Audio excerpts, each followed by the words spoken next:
I don't believe the ludicrous partisan posturing that has conjured up this imaginary war does. I yield the floor.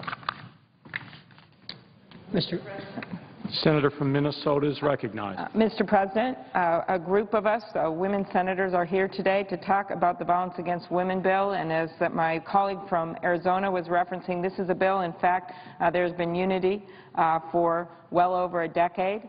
We have a number of Republican sponsors on this bill. We're up to 61 sponsors. Men and women have come together to say violence against women is not okay. This bill must pass. And our first speaker today is a great senator from Maryland, Senator Mikulski.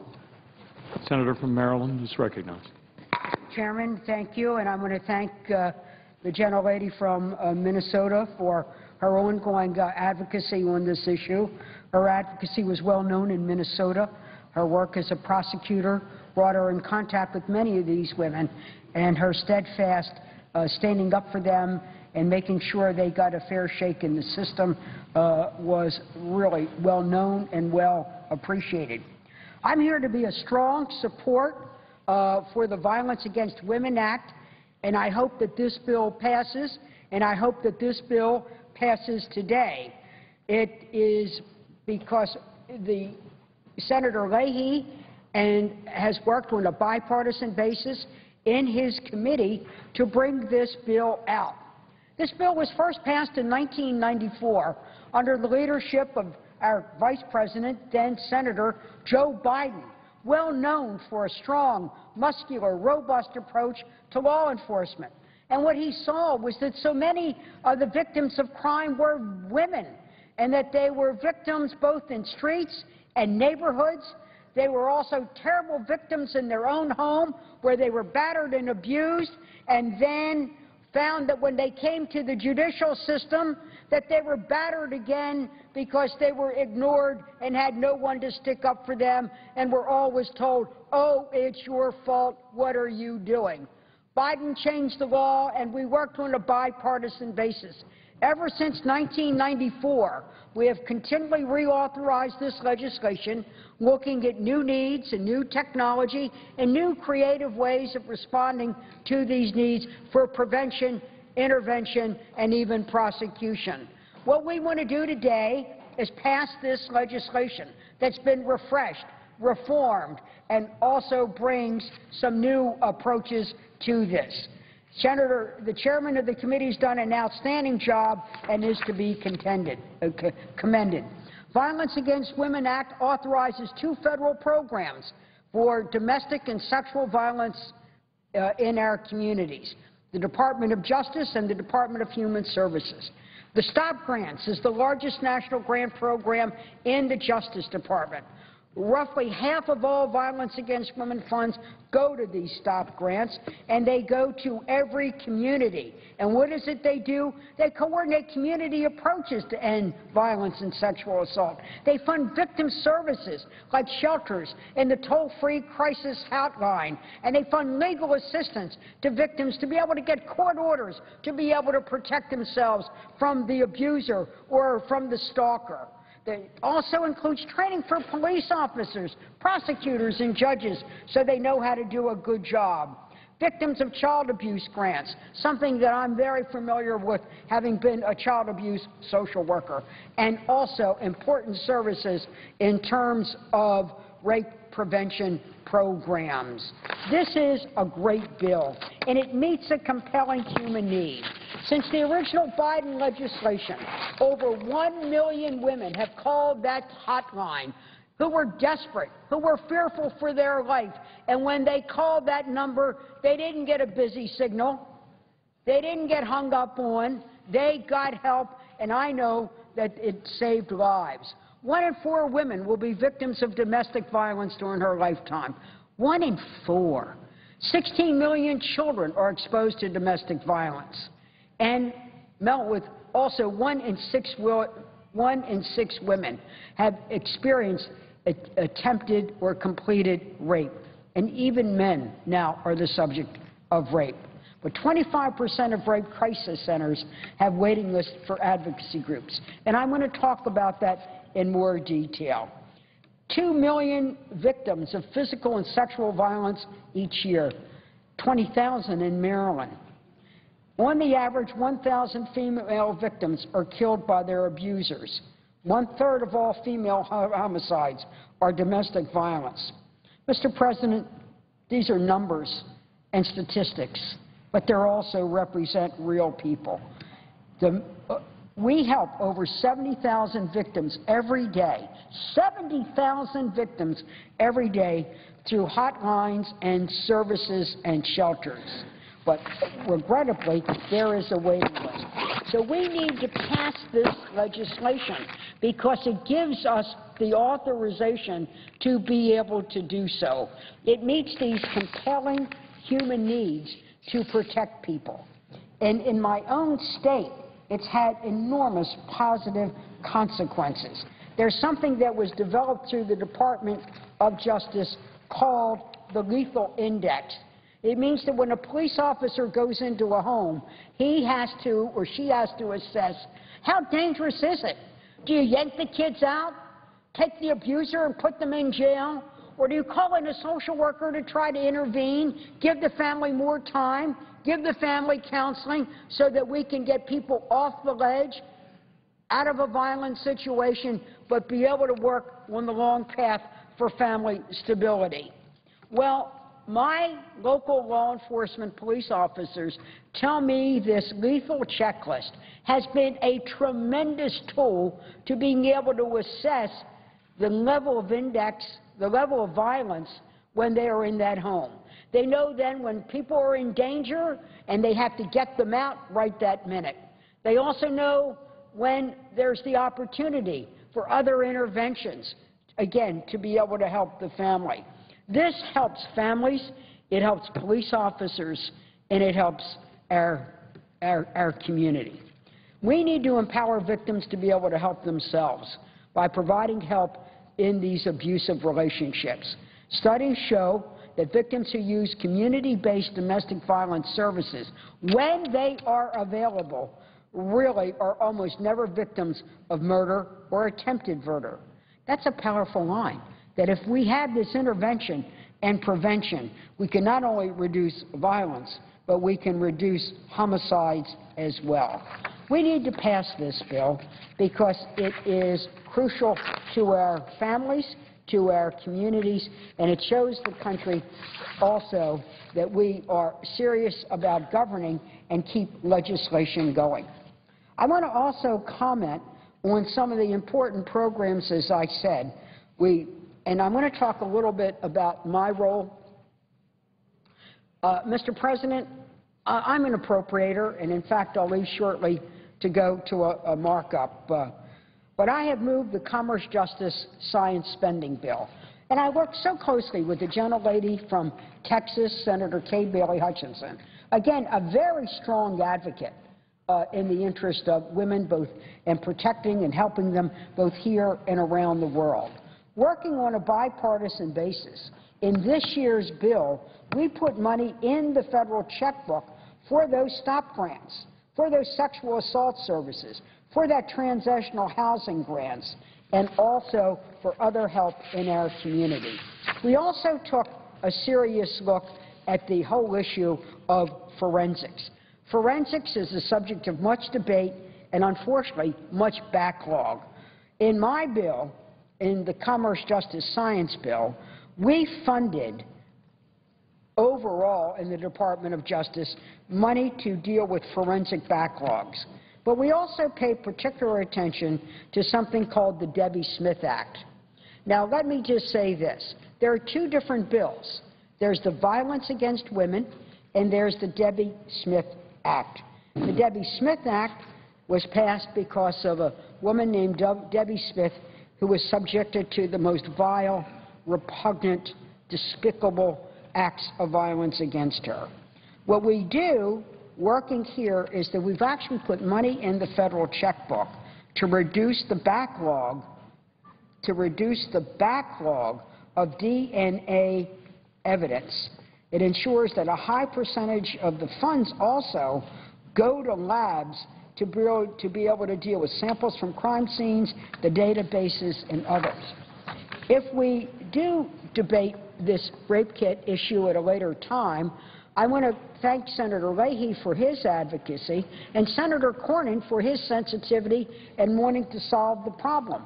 I believe if we take a minute and we keep in our mind and as our legislative goal that we work together, not who gets credit, but who gets help.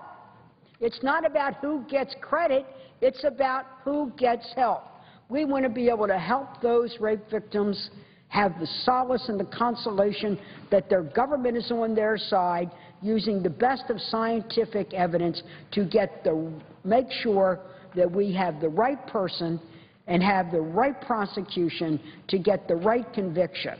And right now there is a backlog. When Justice gives out their money for forensics, it doesn't always go on these issues. We can direct it. We can do a good job. Let's really come together.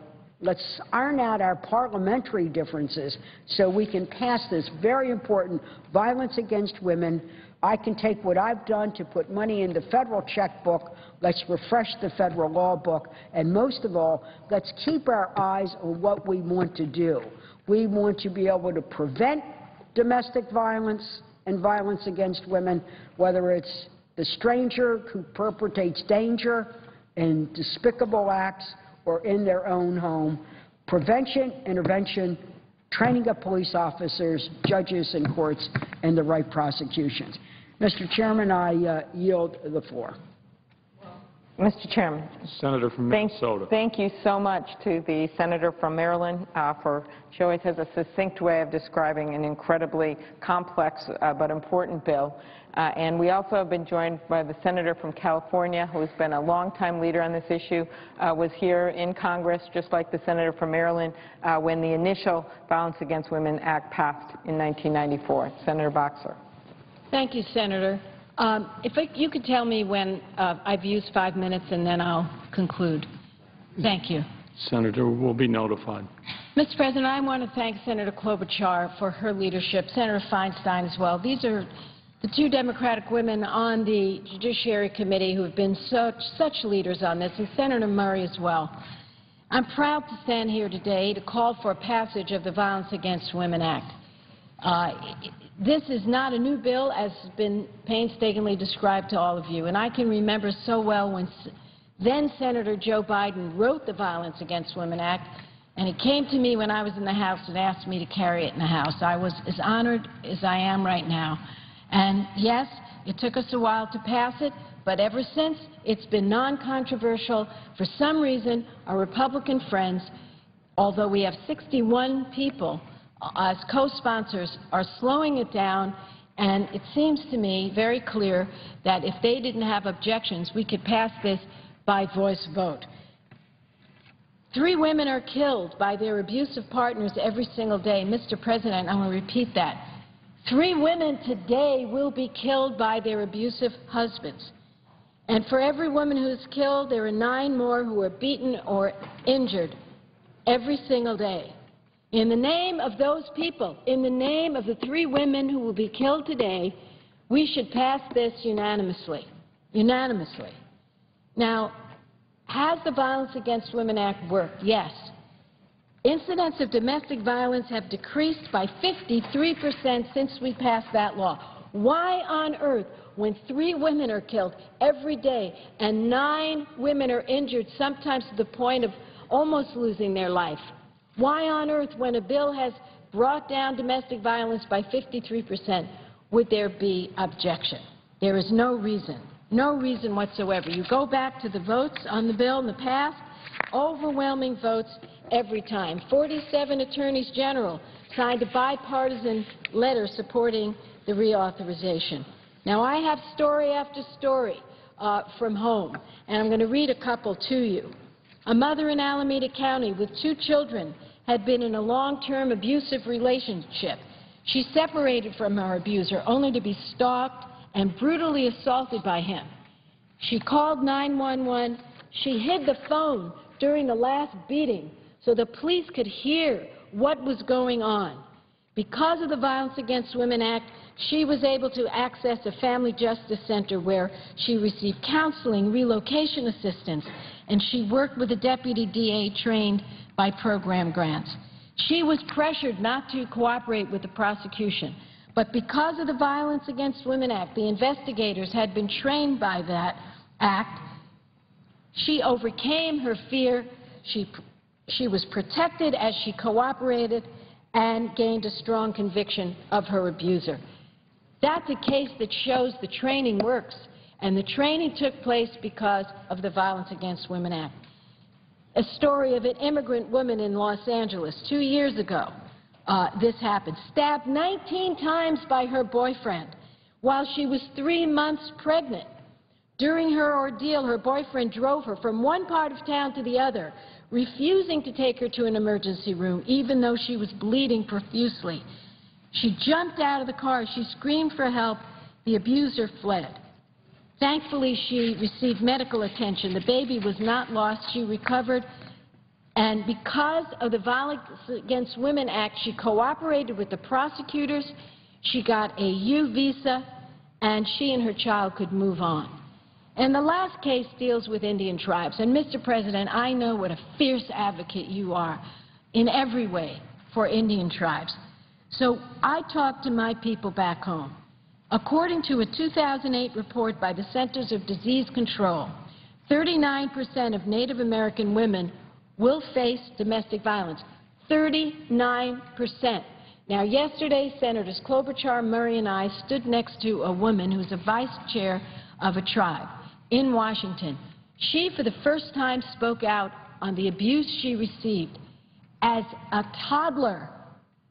And I don't think that Senator Klobuchar and I and Senator Murray will ever forget. She said, "I know how old I was because I remember I was the size of a couch cushion." This woman spoke out, and she spoke out about how later on she saw a rape occur, a gang rape of her aunt. And because of the situation with Indian law, if the abuser is not from the tribe— Senator has consumed 5 minutes. I will complete in a minute. Because the abuser, if abuser is not from the tribe, there's no recourse. Mr. President, no recourse in a place where 39% of the women will face domestic violence, and we have colleagues on the other side of the aisle who want to exclude people from this, exclude people. Now, I want to ask a rhetorical question. If you're walking down the street and you see 3 people bleeding on the street, you just have to know a little bit about being a good Samaritan. You don't go and ask them for their papers. You don't go and ask them who they are. You don't go and ask them where they live. You help them. You help them.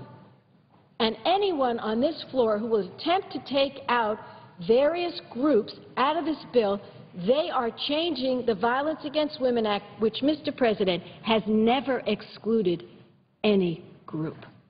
So let's be clear. Let's pass the bill. Let's get it done.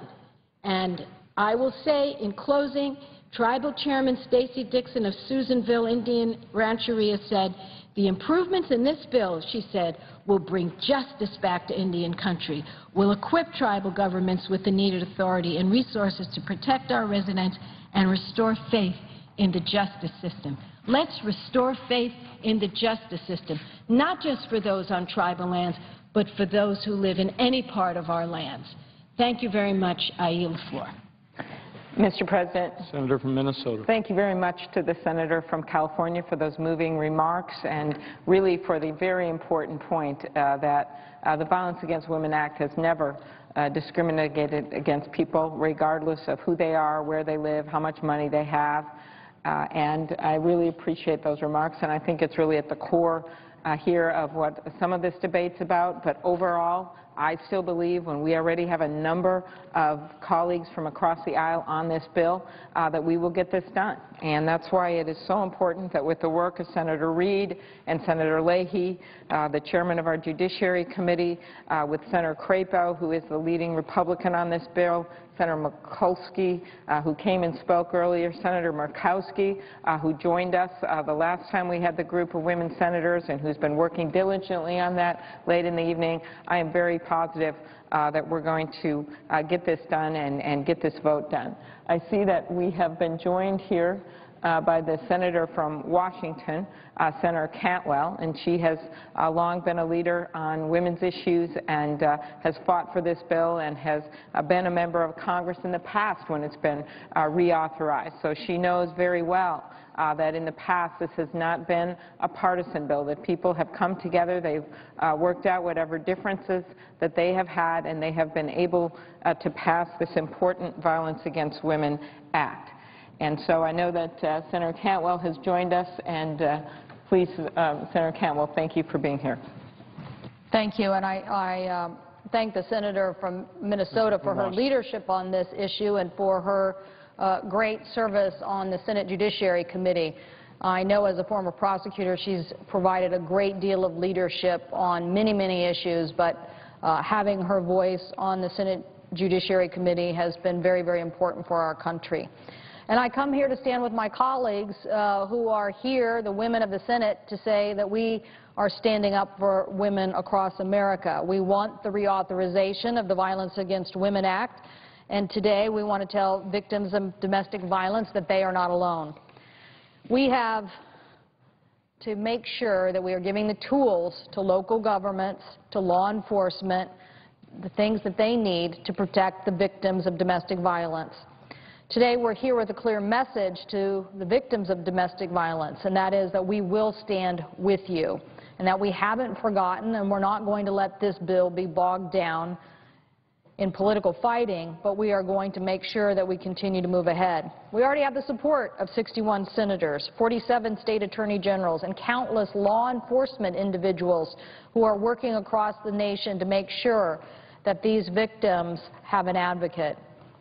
But we know that there is still opposition that remains, and so I want to make sure that we address those concerns today. For those who are opposed to the bill, I would ask you to look at my state, Washington, and the threat of domestic violence. In Washington state, law enforcement received 30,000 domestic violence calls a year on average. And in any given day in 2011, domestic violence programs served 1,884 people in Washington state. That's why the Violence Against Women Act is so important. In Washington, it really does save lives. People like Carissa, one of my constituents, who was in an abusive relationship, she was allowed to flee with her then 3-year-old daughter in 1998. She joined me in Seattle recently to highlight the fact that the programs, a shelter, and the help in starting a new life helped her escape that life of abuse. I want to quote Carissa when she said, "I am standing here alive today because VAWA works." Looking into Carissa's eyes, you know that this is not about statistics and it's not about politics. It's about providing a lifeline to women who want to have a different life. The act also helps crack down on violence against mail-order brides. It's a story that we all know too well in the Pacific Northwest. Anastasia King and Susanna Blackwell were mail-order brides who came to Washington state to start a new life with men they believed loved them. Their lives were brutally cut short when their husbands murdered them. This happened after they had been subject to repeated domestic abuse. And that's why in 2005 I sponsored the International Marriage Broker Regulation Act, which became part of the Violence Against Women Act. It empowered foreign-born fiancés to learn if their spouse had a history of violent crime.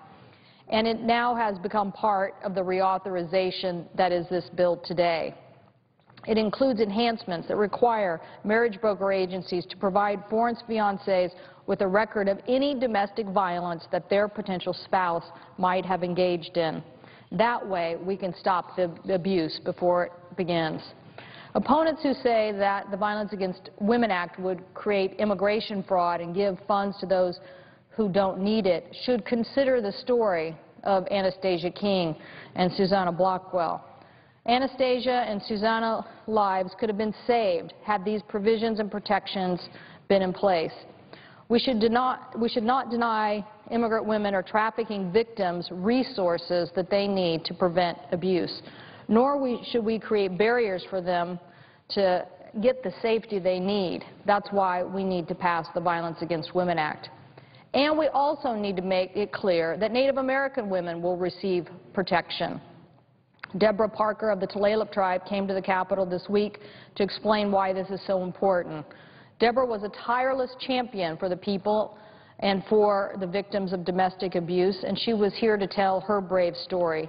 She spoke eloquently as why women need to make sure that their perpetrators will be charged. Consider that 39% of American Indian women will endure domestic violence in their lifetime.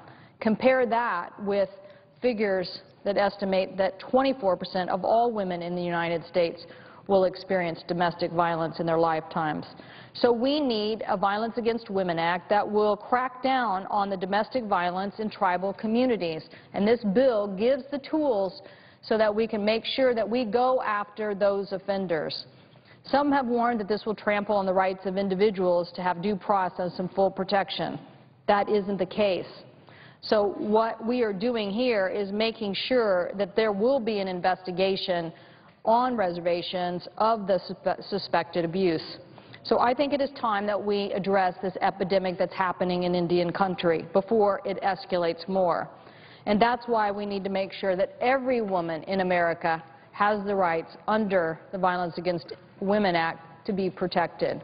We have a long way to go to root out domestic abuse and violence, but without these tools, like VAWA, we are not going to achieve our goals. So it is time that we pass this legislation for people like Deborah, for people like Carissa, and to remember the lives of people like Susanna and Anastasia King. I thank the President. I yield the floor. Mr. President. Senator from Minnesota. Thank you very much to the senator from Washington. And Deborah, who she referenced, did a beautiful job yesterday of just explaining exactly what it meant to be a Native American woman and a victim of domestic violence. As a member of the Judiciary Committee, Mr. President, I can tell you that we have looked hard at all of the issues in reauthorizing this bill. We have had a series of hearings and looked at the fact that domestic violence and sexual assault still remain in America. And many of us have worked to build upon the many important improvements that the past two VAWA reauthorizations have made in reducing violence. And I would note many things were added, including one of the issues here today, the U visas were added on a bipartisan basis in the 2000 reauthorization. Many of the issues regarding American Indian women were considered in the past. So we are simply building on the past bills, and we have worked with our Republican co-sponsors to make sure that there was a general agreement on any additions that were made to the bill, and they were all made for very good reasons, and as you've heard today, to help women who need the help. But despite these improvements that we've seen in the numbers, make no mistake about it, violence against women is still a problem. A recent survey by the National Network to End Domestic Violence helps us to illustrate both the progress we've made as well as the work that's still left to be done.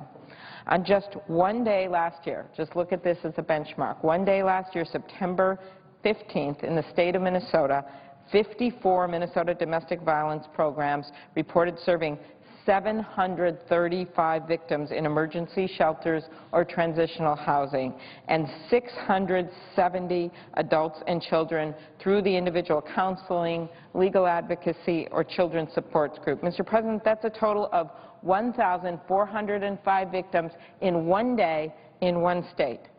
On that same day, there were 807 calls to domestic violence hotlines, which provide emergency support, information, safety planning, and resources for victims in danger. That works out, Mr. President, to 33 calls per hour in a 24-hour period, and that is in one state of the 50 states. Because of the Violence Against Women Act, on just one day last year, all of these victims were able to get access to services that they may not have been able to get before VAWA. But one other number from that survey caught my eye. In just one day, 315 requests for services were unmet. 83% of those unmet requests were for housing. And what's the reason for these unmet requests? The Minnesota organizations reported that they didn't have enough things like staff beds, translators, or other specialized services. Think about that. In just one day in one state, 315 people were unable to get the help that they need. And that means we still have work to do. As I've worked on the reauthorization of VAWA, I've been reminded of how many of my experiences as Hennepin County Attorney, that's Minnesota's largest county, are relevant still today. While I was county attorney, I made it a priority of my office to focus on prevention and prosecution of domestic violence cases. As prosecutor, I saw up front just how devastating these cases can be. One case, a woman in Maple Grove, a suburb of the Twin Cities. She told her mother and a friend that she planned to end her relationship with her abusive boyfriend. She was finally going to break it off. And if something were to happen to her, she said this. She actually said these words to her mom and to her friend. She said, if something happens to me, he did it. And that was the last day that anyone saw her alive, Mr. President. A fisherman discovered the woman's body months later in the Minnesota River. It was a tragic end to a story of escalating abuse that this young woman had to live through, and she tried to break it off to a tragic end.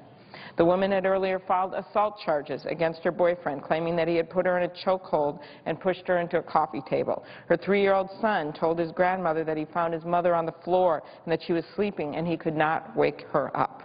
The boyfriend had actually been convicted years earlier for attempted murder in another case with a pattern of domestic abuse. After he got out, he met his new girlfriend. That's the one who ended up dead in the Minnesota River.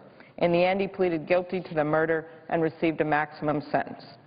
I remember another case, Mr. President, with a woman who was shot to death by her boyfriend, who then killed himself.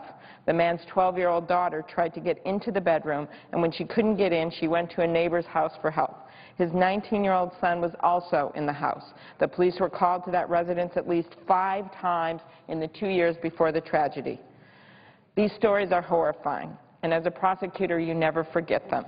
For survivors, they stay with them for the rest of their lives. It's stories like these that make it so obvious that we have more work to do. We need to pass this reauthorization bill, Mr. President, and we need to continue to build on the improvements that we have made in past reauthorizations. One of the important improvements that this reauthorization bill has comes in the area of stalking.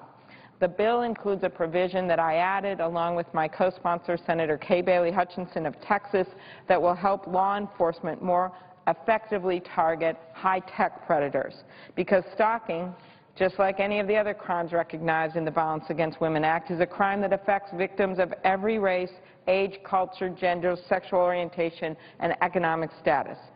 The numbers are truly alarming. In just 1 year, 3.4 million people in the United States reported that they had been victims of stalking, and 75% of those victims reported that they had been stalked by someone that they knew. Overall, around 19 million women in the United States have at some point during their lifetime been stalked. The National Center for Victims of Crime estimates that 1 out of every 4 stalking victims is stalked through some form of technology. You know this is a change, Mr. President. That is why Senator Hutchinson and I drafted this amendment that basically says that the laws have to be updated. Because law enforcement has to be as sophisticated as the people who are breaking the laws, as the people who are spying on ESPN reporters, as a recent case showed, through little peepholes in their hotel rooms while they're undressing. That happened, Mr. President, and that case would have been a lot easier if this bill had been changed and updated with the provisions that Senator Hutchinson and I are adding. That victim, that reporter, came forward and asked that this be included in the law, and it is. It's another reason why we have to pass the Violence Against Women Act.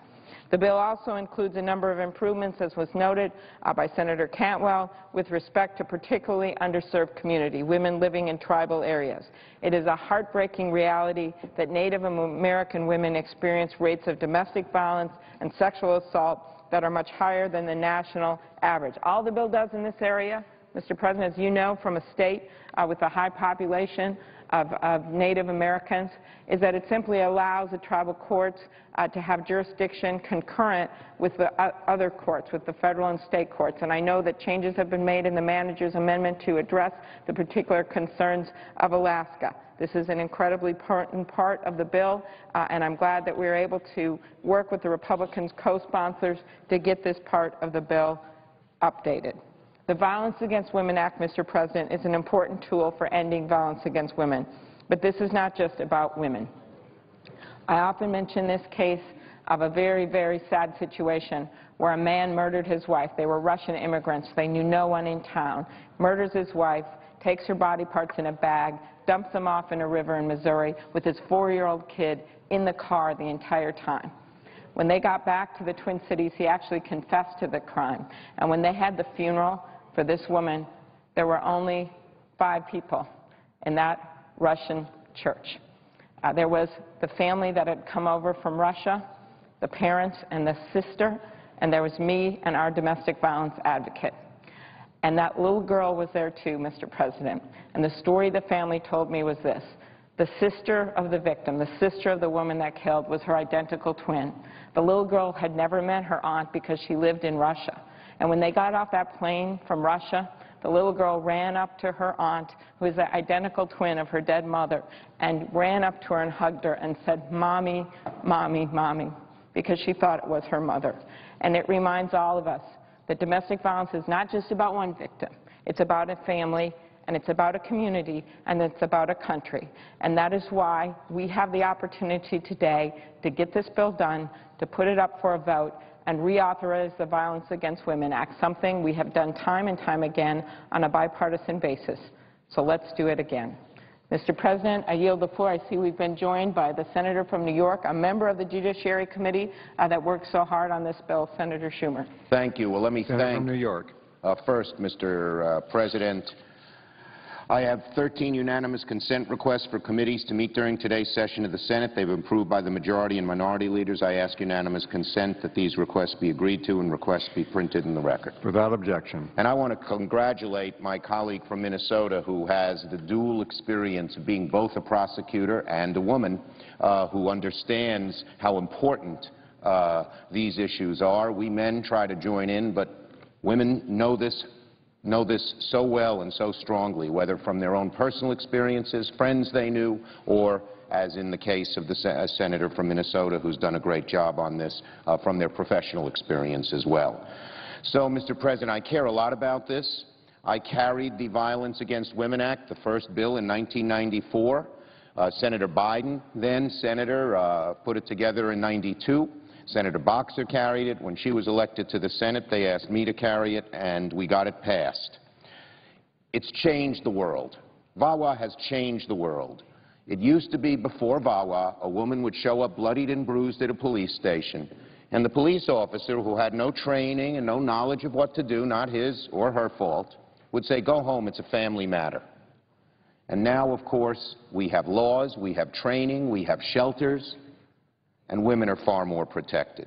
We were much too close in 1994 to the old rule of thumb that a husband could beat his wife with a stick, provided it was no thicker than his thumb. We're much further away from that because of this law, and it makes a great deal of sense. But like any good and important law that's changed the world, we have to keep updating it. We have to keep learning from what has happened and make it better and stronger and tougher and covering more ground. We need it. Still, despite VAWA's good acts, in my home state on Long Island alone, during 2009 and 2010, there were 19,417 cases in which local, county, or state police officers were called to the scene of a domestic violence complaint. That's just in 2 counties in 1 state in this country. That's why I'm so glad to see that members on both sides of the aisle have finally seen that saving the lives of women is once again above politics. It's been a pleasure over the years to work with my colleagues, and I want to thank Chairman Leahy and Senator Crapo for their great leadership here. And now it is truly a bipartisan effort with 61 co-sponsors, and that's how it's been in the past, always been bipartisan. It's a tribute not only to Chairman Leahy but to my female colleagues, many of whom have spoken out this morning and have been constant champions of the Violence Against Women Act. So, Mr. President, this bill should be an easy one. The Violence Against Women Act should be low-hanging fruit, even in a disputatious Congress. This should pass easily. It passed unanimously. Democrats, Republicans in 2000 and 2005. Recognizing today's tougher times as well as the successes with which our past efforts have already been met, Chairman Leahy and Senator Crapo cut spending by 20%, reduced duplicative programs. So you wouldn't think there would be opposition, but unfortunately there has been. So this fact is clear. It would be unacceptable to show less support now in 2012 for our national commitment to stop violence and abuse and to protect women against this plague than we have over the last 20 years. We should not step backward. We should not halt progress. Replace is the operative word here. What has been offered is not a substitute or an improvement for the Violence Against Women Act. The so-called alternative would take violence against women and replace it with a different program.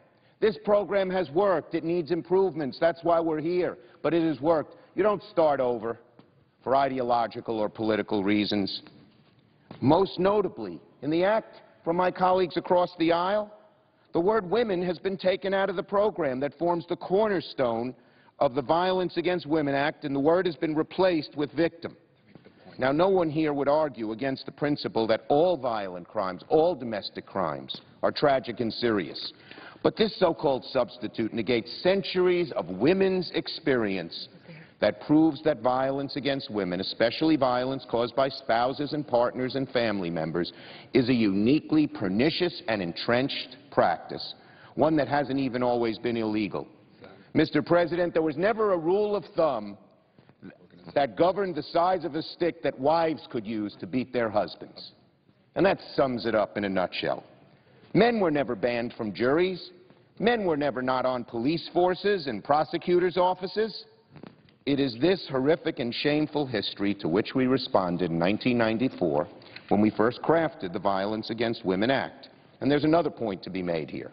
Anyone who respects the proper role of the federal government in fighting crime should recognize that it is entirely rational for us to limit our police powers and funding in this area to a particular type of crime, one that has civil rights implications, one that has been hard for states and localities to prosecute without special support and training. That's why there is no substitute for the Violence Against Women Act. Now, there are a number of priorities that have been included in the bill that I've cared a lot about, making sure that sexual assault victims do not have to pay for their own forensic exams. The last reauthorization took some steps. We go further.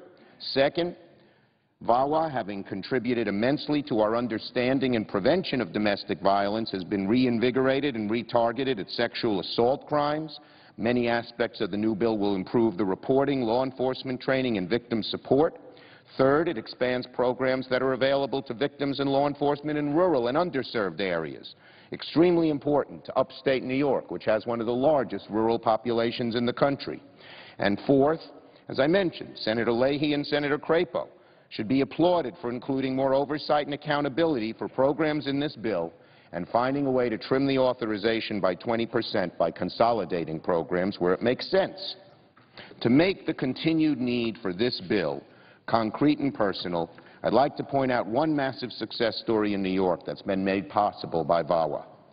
There are many others, but I want to point out one. On Long Island, thousands of women each year seek help from the Nassau County Coalition Against Domestic Violence. The coalition offers confidential, specialized services for victims of domestic and dating violence, elderly abuse, and children who witness domestic violence. They have a 24-hour hotline, group and individual counseling, legal advocacy, safe home, and emergency housing. Without VAWA, these services would cease. These services would be drastically cut back. Specifically, the coalition received $650,000 over 2.5 years through a VAWA Legal Assistance to Victim grant. $38,000 through a VAWA crisis intervention grant, $12,000 through a rape advocacy grant. These might not seem, the latter two in particular, like large sums of money, but they go a long, long way to helping prevent domestic violence and deal with it when it unfortunately happens. So the reauthorization of VAWA is more important than ever.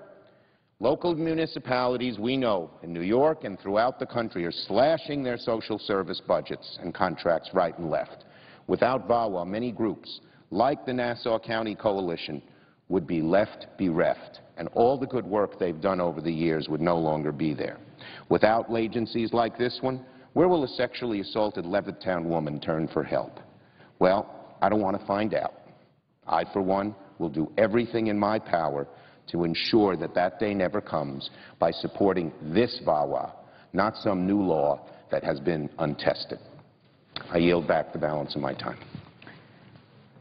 Thank you very much, Senator Schumer. Mr. President, we're going to be joined shortly by the senator from New Hampshire, Senator Shaheen.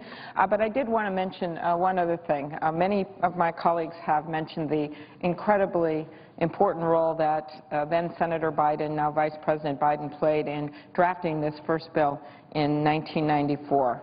Well, there was another senator that played an important role, and that's someone from Minnesota, and that is the late Senator Paul Wellstone, always with his wife Sheila with him at his side working on this important issue. When we lost Paul and Sheila in 2002, Minnesotans lost a tireless champion in Congress. Americans lost what was always called, Paul was called, the conscience of the Senate, and women everywhere lost two powerful voices on domestic violence issues. I went back through the transcripts and looked at some of the speeches that Senator Wellstone gave before his tragic plane crash about domestic violence and some of the things he said. And here were some. Of course, I would never do justice to him as he stood on this floor. But, Mr. President, he said things like this. He said, "We can no longer stand by and say that it is someone else's problem.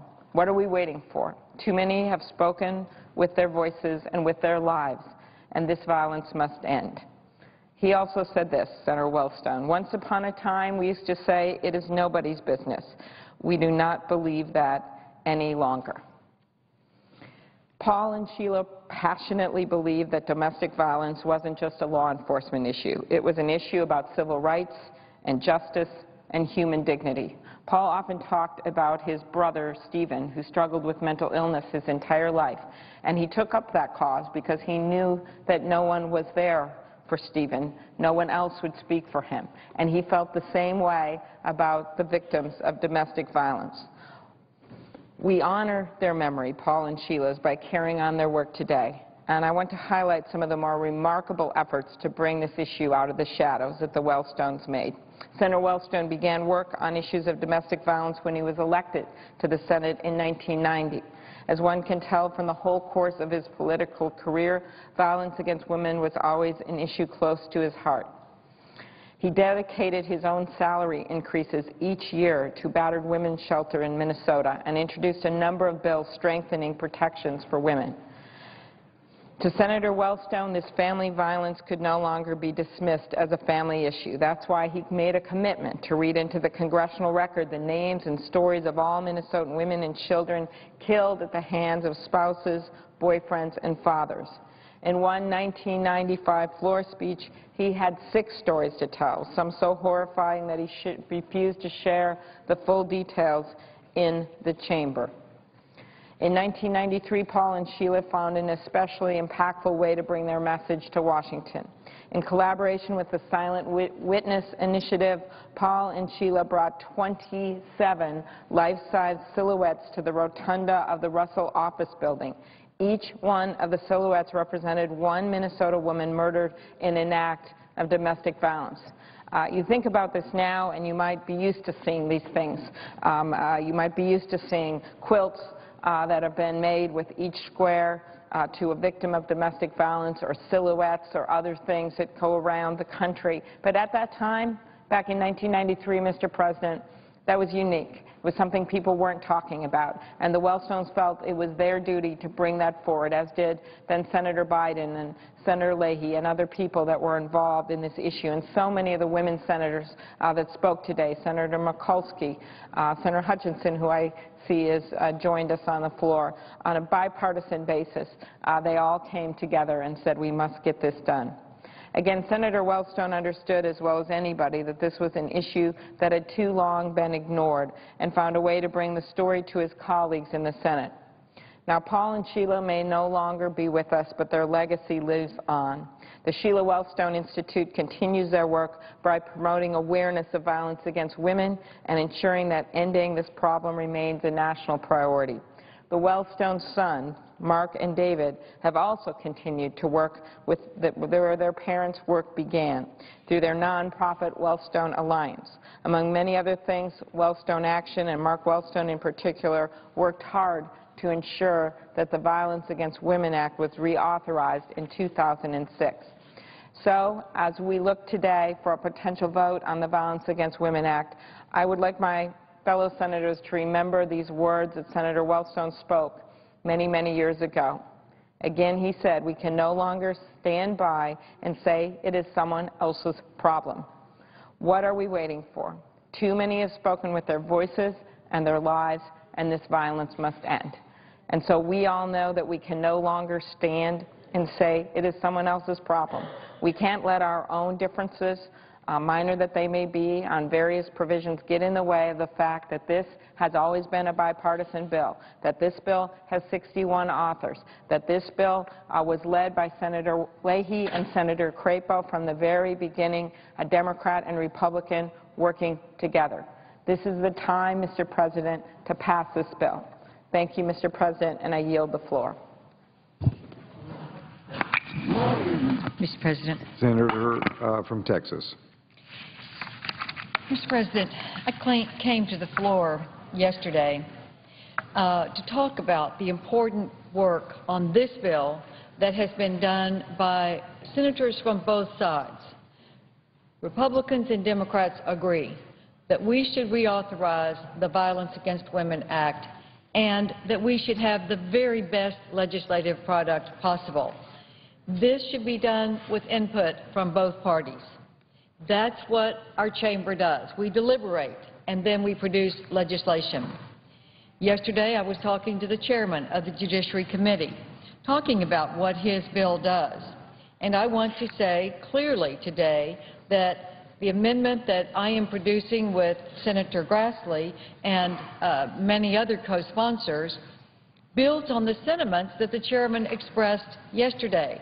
It should seem very simple to me that what the Republicans are asking is that our substitute, which has many co-sponsors, because we believe it improves on the underlying bill, and one amendment by Senator Cornyn that adds much to the bill, helping to get the backlog of these rape kits put forward so that we can stop people who are perpetrating these crimes from being out loose doing it again when we have the proof that has not been yet tested because of the backlog.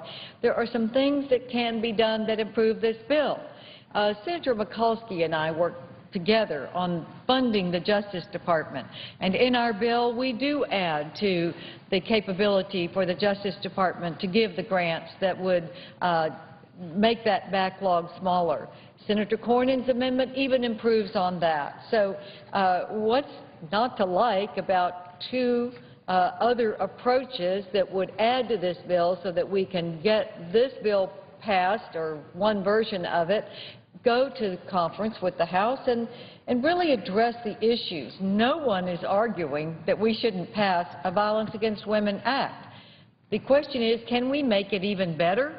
And if so, why not? Why not have the kind of debate that we have on this floor that does that? So I think it's important that we produce the best possible product. Yesterday, the chairman spoke repeatedly about a victim is a victim is a victim. He spoke about how the police never ask, is the victim a Republican or a Democrat? Is the victim gay or straight? But that a victim is a victim. And I Will agree the with senator suspend? We have a previous order that I need to read. Under the previous order, the Senate will proceed to executive session to consider the following.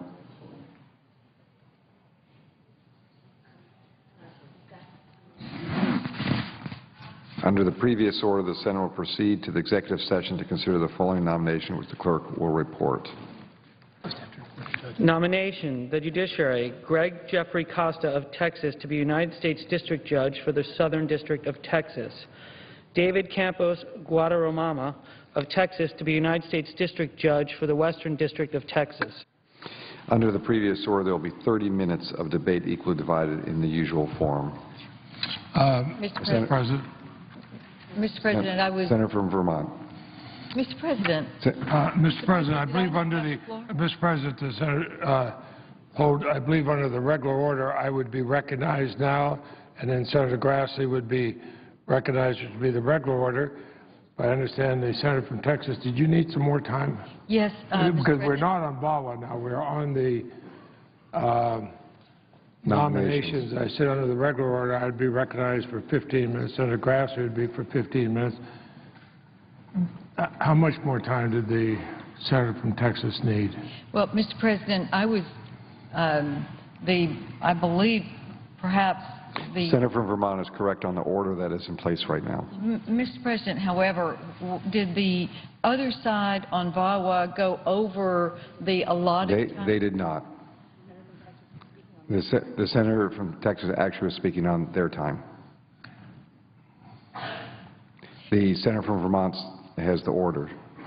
Mr. President, well, did the Senator from Texas tell me how much time she needs? I would like to have up to 5 minutes to speak on, to finish the debate on the VAWA bill, and then go forward with, I do have a support for the 2 judgeships that are also going to be voted on at noon. Mr. President, maybe this is an easy way out of this. I'd ask consent that Senator from Texas be given 5 minutes out of the Republican side now without anything showing an interruption in the record here to finish the VAWA statement. We then go back to my time on the judges, and I would assume the Republican side would be glad to have her have the rest of the time on the judges. Is there objection? Mr. President, I appreciate without objection, so ordered. The chairman's suggestion, and I do appreciate that because I want to make sure that everyone knows that the Republicans have an addition to the Violence Against Women Act that we think will strengthen it.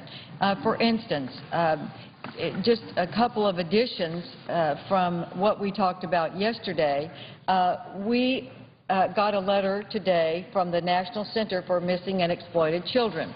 And I would ask unanimous consent that the letter be made a part of the record. Without objection. And it says that they strongly support 2 provisions in our substitute bill. It says that we have a mandatory minimum for possession of child pornography, and that they feel strongly that possession of child pornography is a serious crime that deserves a serious sentence. Therefore, a reasonable mandatory minimum for this offense would be in order. And I stated yesterday about a situation where a judge gave 1 day, a 1-day sentence, where the individual was in possession of hundreds of images and videos of 8 to 10-year-old girls being raped. Really, 1 day. Mr. President, this is America. I can't even imagine that that would be the case. Our bill strengthens the underlying bill by saying that we would have a mandatory minimum of 1 year. My goodness, I think that is a minimum that this body would want to adopt. We also want to make sure that we can locate registered sex offenders who abscond. And the letter that we have put in the record says that law enforcement efforts would be greatly enhanced if they had the authority to determine the fugitive's physical location and apprehend them. Here are 2 stories that our bill would strengthen the ability to help the situation. Johnny Burgos was convicted in the state of New York for rape and assault of a minor. Following his release from prison, he registered as a sex offender in New York, but left. Although he seemed to be constantly on the move, the U.S. Marshals in the New York-New Jersey Regional Fugitive Task Force believed that he was living in Pennsylvania. They attempted to obtain the records from cell phone companies, insurance companies, the New York and Pennsylvania Departments of Motor Vehicles, but because it was necessary to get grand jury subpoenas for these records, the process took too long and the investigation suffered. In the interim, he is believed to have committed another sexual assault in Maryland. Our bill would strengthen the capabilities for the U.S. Marshal Service to get that information on a timely basis. This one is even worse, Mr. President. Joseph Duncan, who shortly after his release from custody in 2005 absconded from Minnesota and traveled across country to Idaho, where he kidnapped Dylan and Shasta Green from their home in the middle of the night. In the course of the kidnapping, he murdered the children's mother, brother, and the mother's boyfriend by beating them to death with a hammer. He then took the children to remote campgrounds across state lines into Montana, where he brutally abused them and killed Dylan, a child. He was essentially lost by 3 states, and no one even knew where he was to look for him. Our bill strengthens the U.S. Marshal Service capabilities to attach to wherever these thugs might be who are doing these heinous crimes. And I would also add, our bill has a strengthening of the rape kit issue that Senator Cornyn is trying to get able to offer as an amendment to Senator Leahy's bill, the majority bill. Senator Cornyn has been trying for a long time to strengthen the ability to stop this backlog and get the rape kits tested so that the perpetrators, we have the evidence to get them so they will not commit these crimes against other innocent people like Dylan and Shasta Green. And I hope that we will be able to have a modest one amendment and my substitute so that we will be able to go to conference with strong strengthening of the underlying bill, which, Mr. President, I intend to support. I'm going to support the Violence Against Women Act, even if it falls short in these areas. But why not strengthen it in these areas so that all of us know that we have done the best we can to send a bill to the House for its consideration and then a conference committee where we can pass this bill without further delay. Thank you, Mr. President, and I thank the distinguished chairman for giving me this time. And when the regular order comes back, I do want to speak in favor of the 2 Texas judges upon whom we're going to vote. Senator from Vermont. President, of course I will speak.